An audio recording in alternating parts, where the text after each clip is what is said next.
Hi, you're listening to It Happened to Me, a rare disease and medical challenges podcast. The mission of our podcast is to support you, our listeners, and to create community as you confront the toughest challenges in life. All of us will experience health hardships. The real question is how we adapt. That's the focus of It Happened to Me, which wants to help you overcome limitations and live a full and satisfying life. Drawing on their own health challenges, co-hosts Kathy Gildenhorn and Beth Glassman interview guests who share stories and research to help you succeed in the face of difficult health obstacles. It happened to me. I'm not alone, and neither are you. We are excited to welcome Shari Shipp to It Happened to Me. Shari is a widow and the mother to 3 grown kids. Shari is also the caregiver to her 97-year-old mother. 12 years ago, she selflessly donated one of her kidneys to her son, Zachary. About a year ago, Zachary became both hearing and visually impaired. Shari, thank you for being here today. Shari, thank you for having me. Shari, welcome to the podcast. And I wanted to disclose that Shari is a family friend. And so it is a great honor for me to interview you, Shari. So let's start the podcast with you telling us a bit about your wonderful son, Zach. Well, thank you for having me, Beth. It's so nice to hear your voice and to see you girls in person, because I do listen to your podcast and it's like seeing movie stars on. It's so fun to see you too. So my son, Zach, he just turned 31. He's the most indomitable. That's the word I always use for him. He's indomitable. He's so strong. He's hardworking, hilariously funny, loving, caring, but the most thing that he is grateful. He is grateful every minute to be alive, and he expresses it. He always says, I'm grateful for every day. He's the best friend and brother and son. He's a fiance to this wonderful girl, Jess, that I adore. And this kid has had a myriad of medical problems his whole life, and he just faces it with dignity and, dare I say, a sense of humor. He's always making me laugh and cry and laugh. So, Shari, let's start at the beginning. You received a call from the school nurse when Zach was 14. Why did she call, and what did you do? He called to say that Zach had a routine urine test for trying out for the junior varsity baseball team. And she said, Zach had some protein in his urine and you need to get that checked out. And I said, what does that mean? Is that bad? I had no idea. So that started the ball rolling.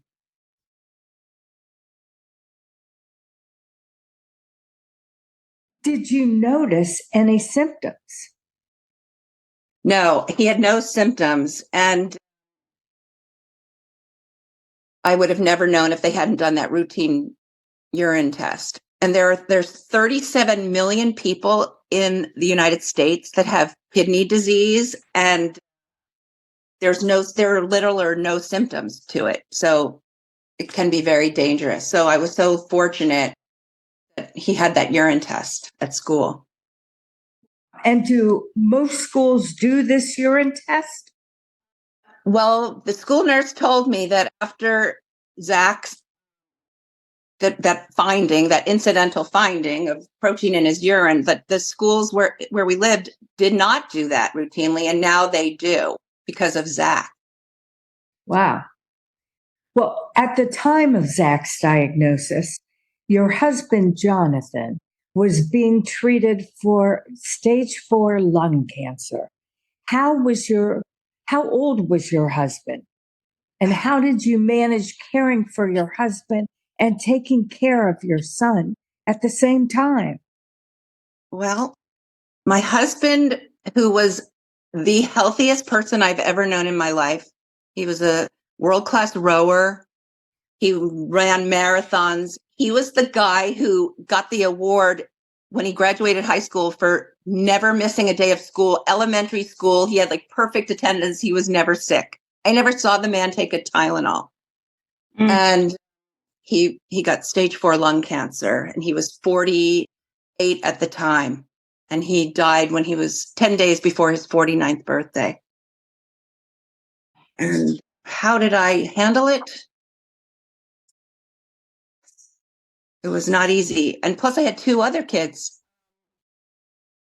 plus a sick kid. It was not easy.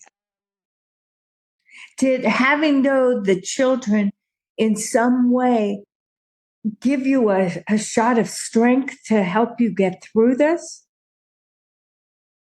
Yes. I mean, we're a super close family, and Zach's siblings, Nina and Max, were so wonderful. And, they were all helping with Dad. And my daughter, Nina, she was like 16, and she was giving my husband shots he had anemia.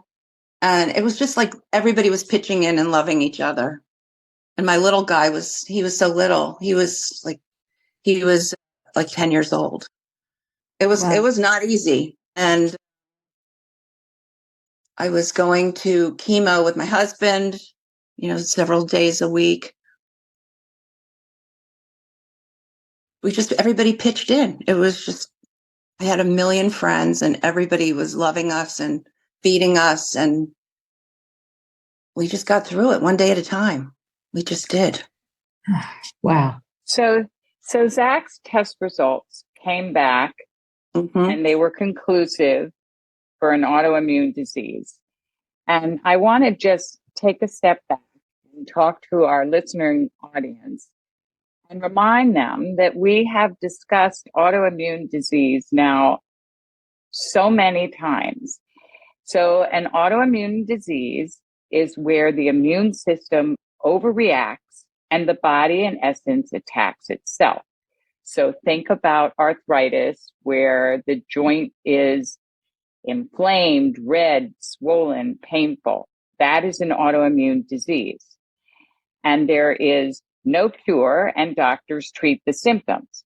So now, Shari, Zach was diagnosed with an autoimmune disease called MN. What does that stand for? And what did they do to treat it? Okay.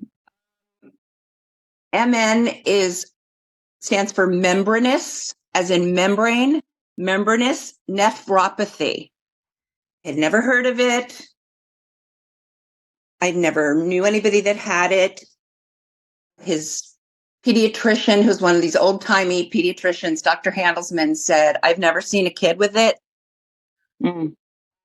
It's like the kidneys attack themselves, and his kidneys had holes in them like Swiss cheese. And so protein was going into his blood and urine. Wow. Yeah. Is there a history of autoimmune disease in your family? Good question. My husband had Hashimoto's thyroiditis. Which is an autoimmune disease. That's of the autoimmune. Thyroid. My daughter had juvenile idiopathic arthritis, juvenile rheumatoid arthritis. Now they call it juvenile idiopathic arthritis. And she also has celiac disease, which is autoimmune. And that's where the lining of the intestine is inflamed. Correct.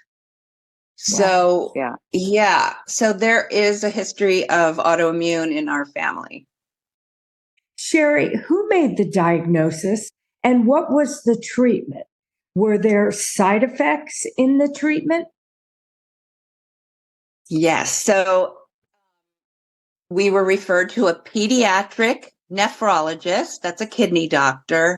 Her name was Dr. Gershon, and she was this lovely, so gentle woman. And she explained to us, I have to do a biopsy on Zach's kidney. he'll be awake. And it was an outpatient thing. And I was there. My husband was on the other side of Zach, and we were holding his hands, and just a punch biopsy, like right into his kidney. And Is then that I remember painful, Zach, Shari? it's like I'm sure it doesn't feel great, but Zach, it's like somebody, like a staple feeling in your skin. And I remember Zach saying to her, pardon? Were these Swiss cheese holes in the kidney formed by an autoimmune response where they're Yes. attacking each other? Or Yes. was it part of the kind of the mapping of the disease? I think that the kidney was attacking itself and causing these holes. Wow. This is just so amazing. The pediatric nephrologist did this biopsy, and Zach said to her as he's lying on the table, "Can I go to baseball practice later today?" Oh, And I think he went. really? I let him go. Really? Good for him. Nothing stops this guy. Wow. The results came back that he had this membranous nephropathy, and the doctor explained to us that there's different scenarios. Sometimes membranous nephropathy goes away on its own spontaneously, just like it appeared spontaneously. Sometimes, you have to use different drugs, which we did, many different drugs. And then sometimes the worst case scenario, you need a kidney transplant. And I remember saying, well, that's not going to happen to us. So we tried the drug route for years, several years. And Zach every week we would go to the phlebotomy place. We went to the blood lab. And this is just to tell you what kind of guy Zach is. So Zach and I were there every week, bloods and urine. The phlebotomist loved him so much. He was like 14 years old. And we show up for blood and urine around Christmas time, and there's this huge box on her desk with a big red bow. And she said, "Zach, I bought you a Christmas present." The phlebotomist bought Zach a coat. Oh, It was the most touching thing. That's what Zach elicits. You just can't not love him. He's so lovable. you have to want to take care of him. Oh, so sweet. That's a wonderful story. It says so much about it. I know. We loved that woman. Her name was Rejni. We loved Rejni. And he'd always say, "Thank you. Thank you, Rejni." After, she'd stick him. After she killed him. And recently I just have to. You shared that. I'm so glad you shared it. Thank you. Thank you.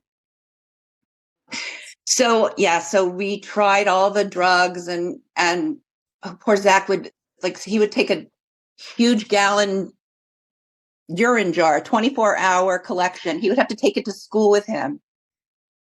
And, they'd have to have every urine that he had. Like, it was nonstop. And he was such a good sport about it. He never complained. He never said, "Why me?" He just went on with his life.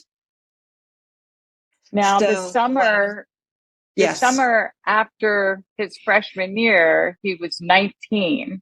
Yes. And then Zach goes into renal failure. Yeah, Can I picked you him up from explain school. to us, yes. Shari, what does renal failure look like?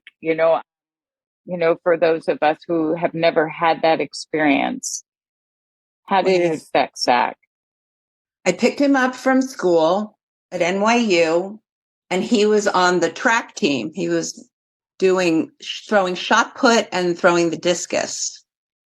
And I picked him up, moved his stuff out, because I'm an only parent, and this is what you have to do. Of course. And then I think we drove up to Columbia Presbyterian to see his adult nephrologist named Dr. J. Radhi Krishnan, who we loved so much, and we still love. He was going for like every 3 months for checkups there. And Zach looked just very swollen, and I thought he was just big from, working out. And he got the blood and the urine test, and we were there. And Dr. J said, "You are in end stage renal failure, Oh my goodness. and you need a kidney transplant.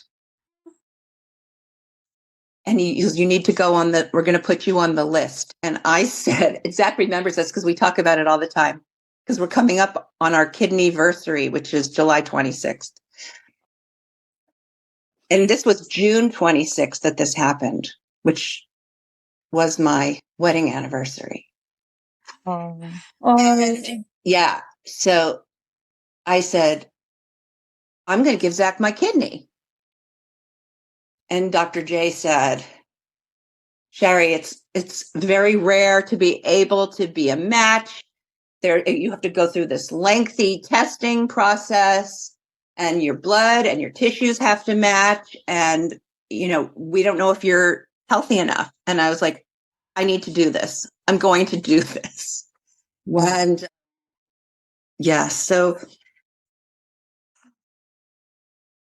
his creatinine was super high, and that's how they knew that he was in end stage. So he was placed on the list. And at that time, in 2012, there was like 110,000 people on the wait list for a kidney transplant. And so I can't imagine. So where was he on that list, Shari?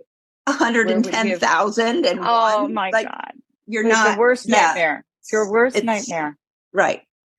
So, and I think today there's still about 100,000 people on the transplant list waiting for a kidney. Yes. Wow. So you decided to be a donor for your son. Was that for you a difficult decision? And at the time, you were a widow with 2 other children. How could you explain to the kids what was happening to you, what you were doing, and what was happening to their brother? Well, they were about 15, and Nina was 21 at the time. Max was 15. They saw their brother could barely walk. By the time that summer was happening, June 26th, Zach was filling up with fluid.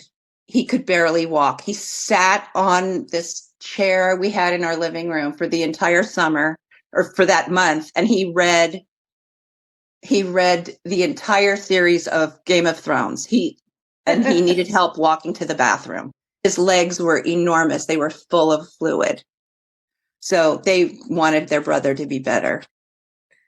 And this is a guy that's throwing shot put and doing track. And yeah, he's not moving playing baseball, and he can't move. And he can't move. Well, what's involved in being the organ donor? What type of testing was required? How long did it take you? June 25th, the day before Zach was diagnosed with end-stage renal failure, my mom, who was 85 years old at the time and lived in Rockville, Maryland, came to visit us for a fun week to visit with her grandchildren and me. It was just going to be, let's have a good time. And then the next day was June 26th when we got the diagnosis that Zach was in end stage kidney failure. And my mom said, "You're my baby. Just like Zach is your baby. And I am not leaving here. I am not leaving here until this whole thing is completed." And she stayed with us for a long time, like 6 weeks. And it was amazing. What is involved with being an organ donor, and what type of testing is required? And how long did it take you before you got the results so you knew if you were cleared to donate? Oh my gosh, all good questions. First of all, I want to say it was not a selfless decision. It was a selfish decision because I did not want my son to die. And I wanted to get this done. And My friend Beverly called me at that period of time. She's like, Shari, you are a heat-seeking missile. And I was. So I was like, what do I need to do? And I drove myself. And, when my husband was alive, I used to say, I will never drive to New York City. Meanwhile, I'm driving to New York City all the time to take Zach to the doctor and the hospital and everything. Sure. So you have to do what you have to do. So I had to drive myself to the hospital, and I had a CAT scan. I did the EKG. I did the running thing on the treadmill, the stress test, and I'm no runner. And I was just determined to pass everything, and blood tests and urine tests. And here's something that was that you have to have a psychiatric test. Huh. And someone gave me a tip off, and they said, they're going to ask you, if your son dies on the table, are you going to be okay? Are you going to blame yourself? Oh my God. So I was prepared for that question. And they said, if the kidney transplant is a failure, if it doesn't work, how are you going to feel? And I think I said something like, I will just be happy knowing that I tried.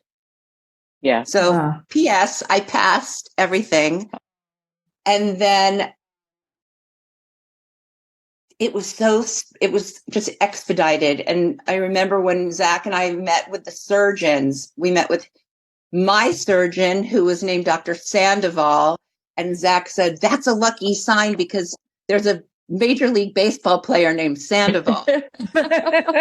He just has a great sense of humor, that little Yes, he guy. does.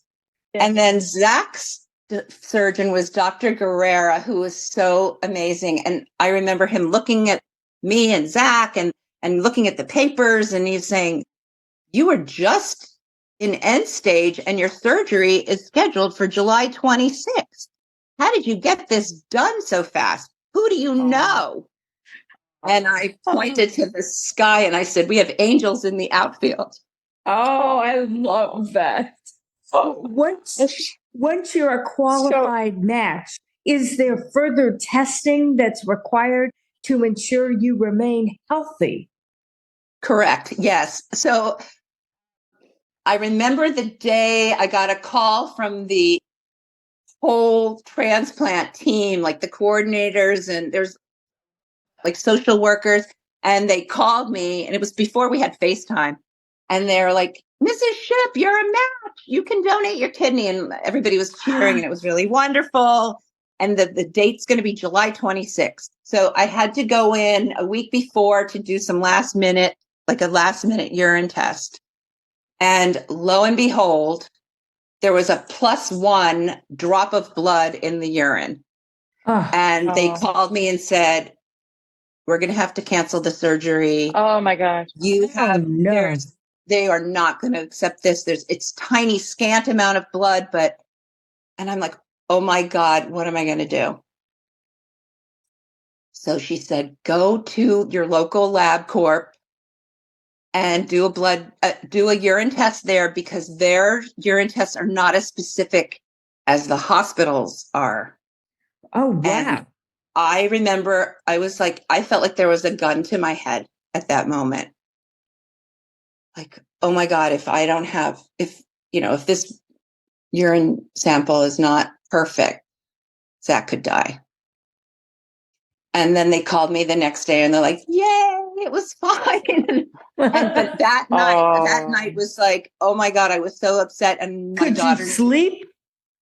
No, I didn't sleep. My daughter Nina came into my room and she said, Mommy, please, if there's blood in your urine, can you please have me tested? I want to do my kidney. I want to donate my kidney. So she was old enough. Yeah, I know. And I said, thank you, Nina. We might have to.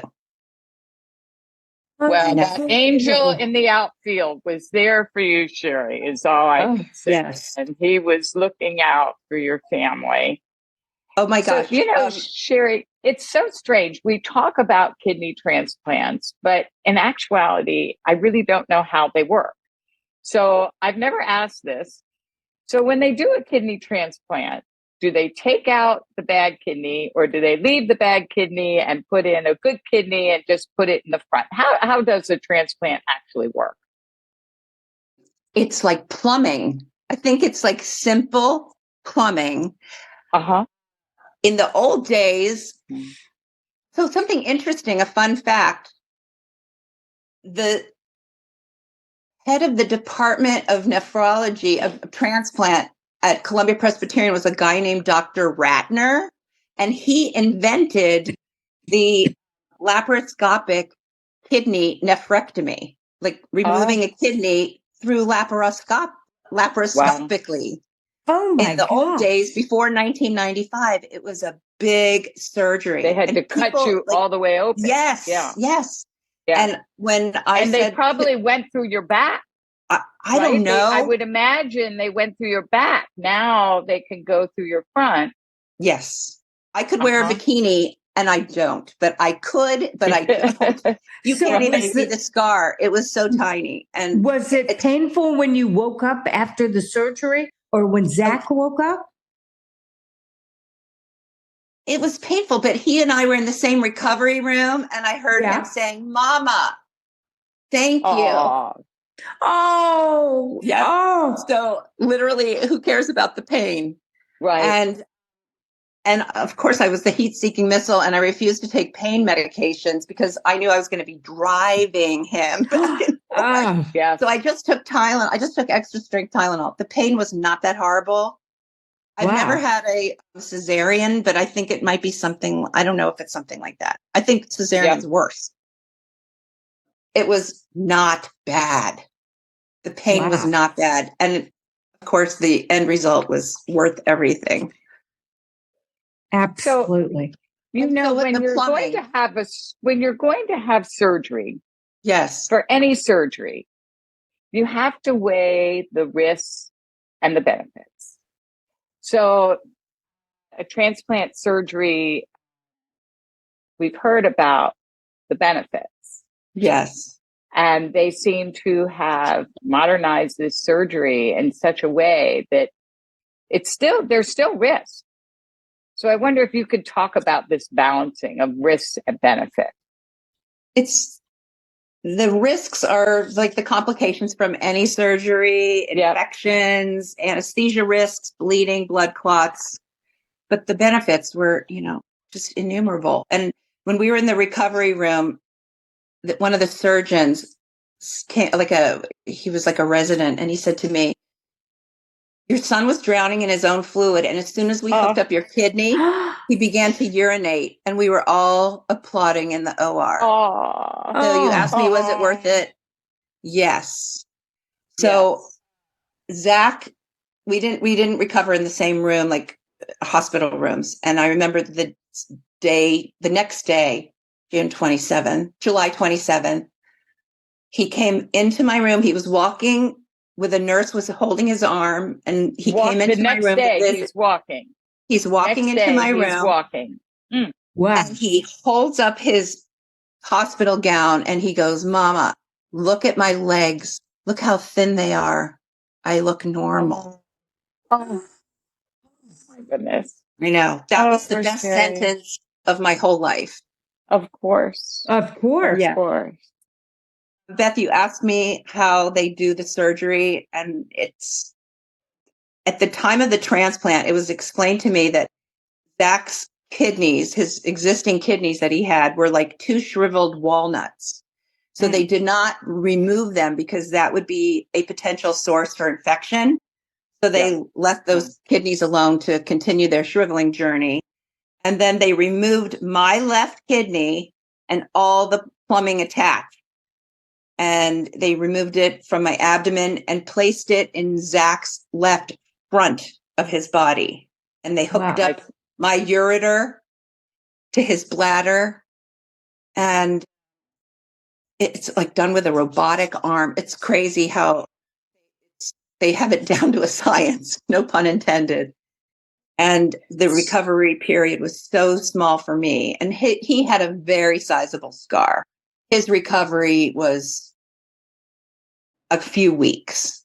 And we walked every day. We went for walks. My Nina and Zach and Max and I would walk around the neighborhood every day, and everybody was just so happy that he was home, and he looked so amazing, and he So felt so in good. essence, so Zach has 3 kidneys right now. Zach has 3 kidneys. He has 3 one. kidneys. Okay. I have one. Yes. All right. So can we talk about rejection? Because Yes. obviously that's the big risk. Yes. I was told so Zach has a post-transplant nephrologist named Dr. John Crew, and we did not take that coincidence lightly, because my husband was John Ship, and he rowed Crew. My husband was a rower. Yes. So Dr. Crew was his post-transplant nephrologist. He still sees him every few months. And he explained to me that rejection is very common, and they have fixes for every scenario. So they expect some kind of rejection, and then they have a different medication to fix it. Zach did have some bumps in the road with, one of the drugs gave him these mouth ulcers, and he couldn't eat, he couldn't swallow. And it was just a side effect from one of his anti-rejection medications. So they switched that.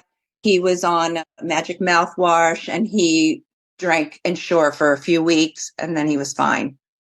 But every drug has a side effect, and then they have something to counterbalance it. Zach takes, I don't know how many pills, maybe 40 pills a day. Wow. Really? And never complains. Unbelievable. Well, and I get how did Zach respond to the surgery? Were the results immediate? What did recuperation look like? How long was the period of time? He felt better. He felt normal immediately. And then he would, like, every time he'd pee, he'd go, "Thank you, Mama." I'm not kidding. Oh. He felt great. And so the surgery was July 26th, and he started school. He didn't have to miss. We thought, you'll miss the first semester of your sophomore year. He didn't have to miss a day of school. He started like end of August. So a month. He was fine. Wow. Yes. That's a very quick recovery. That's a quick recovery. And how did you respond to the surgery? What was your aftercare like? And who took care of you and your You're looking at her. kids? I got better super fast because I had to. And my friends, were wonderful with the food. And two of my friends, Marianne and Lindy, took my dog for a few weeks. So we didn't have to worry about that. My mom was with us for a month, even though she doesn't cook, clean, doesn't drive, but she was so sweet. It was just so nice having that loving support. And the only thing she could cook was toast. She would make Zach toast every day. So he loved her toast. Yeah. That's darling. So, Shari, can I ask you, and this is really a personal question, but what if a day should come along and you need a kidney? What happens? So you have given up your kidney. Does our law or a medical establishment recognize what you did for someone else? Do we reimburse you, or do we compensate you in some way? If you have donated a kidney, you go to the top of the list. If you go into Oregon, of that 100,000 people list. Yes, you go to the top. Fabulous. Of the list. Oh, that's wonderful. Yeah, but not Zach. Like if Zach needs another kidney, no, there's no preferential. Yeah. But you as a donor, so we want to send that word out. If anyone is thinking about being a donor, don't think that you will suffer. Yeah. That we recognize your heroism in giving up a kidney, and you will be placed at the top of the list. That's very important information to share. Yes, it is. Yes, it is. But Shari, you have been through so much. How do you keep such a positive attitude and yourself a sense of humor? What does self-care look like for you? Self-care for me is the usual eating well and walking every day. And in my old age of 63, I'm not old. No. In my age of 63, I have learned the best self-care is keeping myself around positive people and people, places, and things that are toxic to me, I cannot have in my life. And I've learned how to set boundaries so that I can protect my peace of mind, because ain't nobody taking care of me. I need to take care of me. And I have learned that finally at this age to set boundaries. It's very interesting. So in addition to setting boundaries, we know that you are a walker. Yes. What does walking do for you, Shari? So every day, and I'm a girl who can never make a plan with anybody. I like to do last minute plans. So I have this neighbor, and every day we'll text each other, walk 5 minutes. And it works for us. So we walk every day in all kinds of weather, and it clears my mind. And I never finish walking and say, gosh, I wish I hadn't walked. I always am happy that I walked. And if there's a day that I don't take a walk, I do regret that. Like, oh, why didn't I walk today? It's just part of my life that I have to do. It's a great habit. And I'm not a gym person, but you can throw on a pair of sneakers and walk for an hour. It costs nothing. I don't have to drive any place. And my friend and I talk and talk and talk. And it's like having therapy and exercise at the same time. Oh, I'm Great with you, Shari. self-care. It's self-care. So, Shari, I happen to know that you are a gifted pianist, and to our listeners, so we are going to be treated to Shari's beautiful piano playing. You heard it at the opening of the program, and you're going to hear it at the end of the program. So, Shari, tell us what playing the piano does for you. So I've been playing the piano since I was 4 years old, and it just gives me joy and pleasure. But my mom is now in a memory care facility. So I visit her Mondays, Wednesdays, and Fridays. And when I get there, her wheelchair is right next to the piano, and there's about 40 wheelchairs waiting for me. And it's the most fun.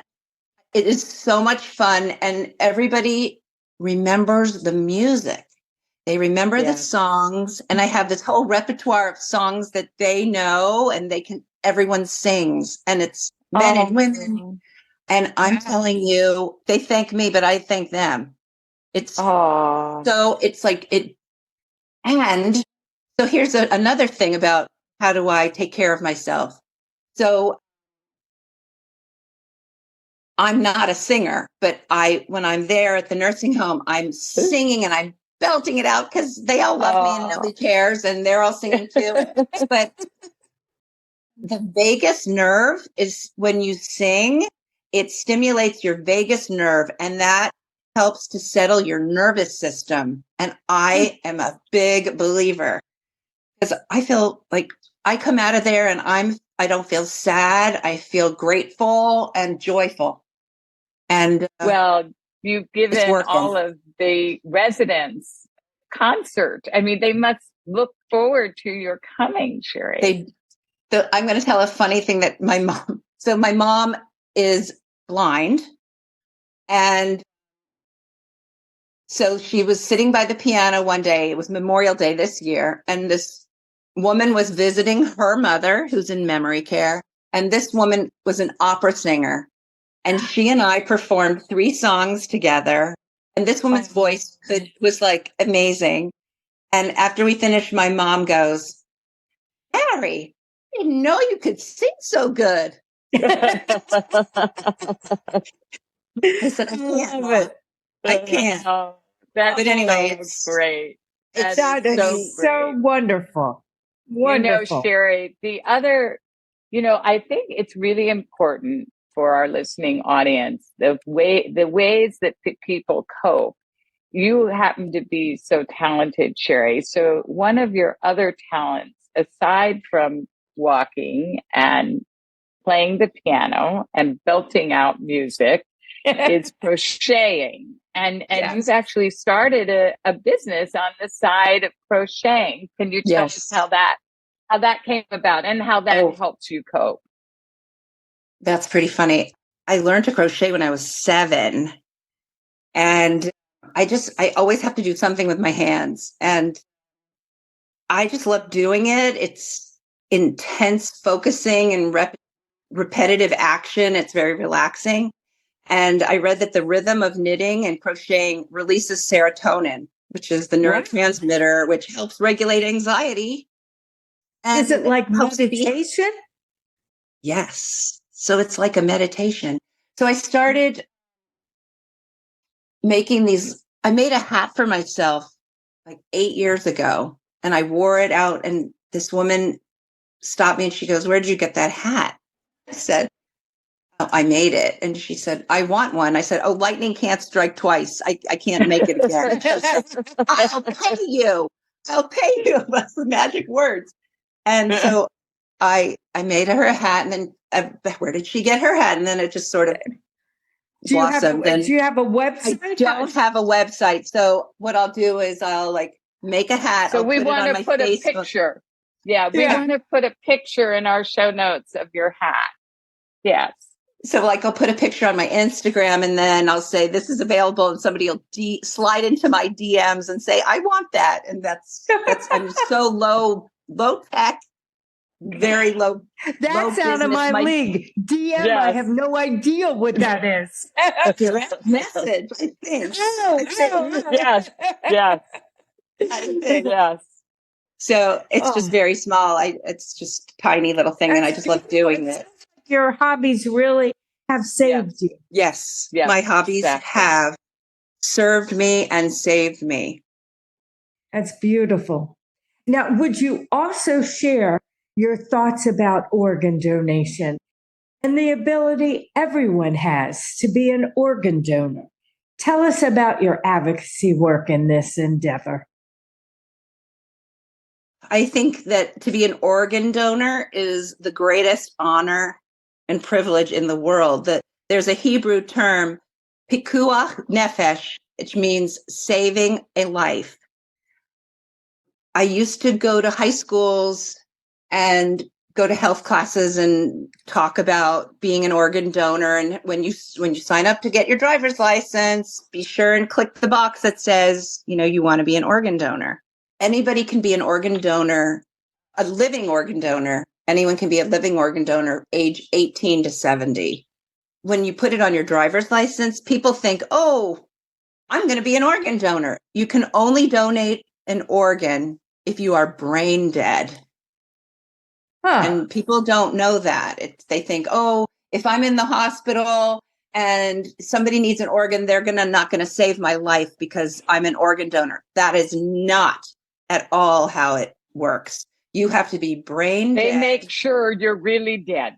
They are not stealing your organs. When you become an organ donor, do not think they're stealing your organs. You are really, really dead. Correct. Yes. Correct. So no fear there. Yes. But you can sign up to be an organ donor at the age of 18 when you get your driver's license. Yes. And you can go to, it's a state by state system. So you can go to organdonor.gov, pick your state and register, and you could save someone's life or someone can save your life. Thank you, Shari. I just want to know in closing, if you have any parting advice for our listeners about how to tackle medical challenges with heart and with the soul that you're showing to all of us, just the ability to survive and march on through it and find the beauty in life. Well, I think it starts with gratitude and it ends with gratitude. And I just say thank you, thank you, thank you every day to whatever the power is out there, that I can wake up every day and I'm just full of gratitude. And I know that I'm not in charge. Something greater than I is in charge, and it's not me. And I have faith. Thank you, Shari. And to our audience, please register to become an organ donor. It's a state-by-state sign-up, and just like Shari said, go to organdonor.gov and pick your state and sign up. You could save someone's life, and someone could save your life. So you can also find the organdonor.gov link in our show notes to this episode. Shari, you are amazing. Thank you for being here today. Thank you. Shari, thank you so much for being a guest. You know that we at It Happened to Me are a community, and you're part of our community. So I will never forget the angel in the outfield, and he's there for all of us, that special angel. And we will be holding you in our thoughts and prayers, Shari. Thank you for being a guest today on It Happened to Me. Thank you. Thank you for listening to this episode of It Happened to Me. We encourage you to learn more at ithappenedtomepod.com. Please use the contact form on our website to submit your guest suggestions, comments, questions, ideas, and feedback for the show. You can also email us directly at ithappenedtomepod@gmail.com. We would really appreciate it if you can leave us a 5-star rating and review on your podcast app like Apple or Spotify. This helps others in the rare disease and medical challenge community find us. It Happened to Me is created and hosted by Kathy Gillenhorn and Beth Glassman. I'm Keir Deneen from DNA Today, and I serve as our executive producer and marketing lead. Amanda Andrioli is our associate producer. Ashlyn Anokian is our graphic designer. And remember, it happened to me. I'm not alone, and neither are you.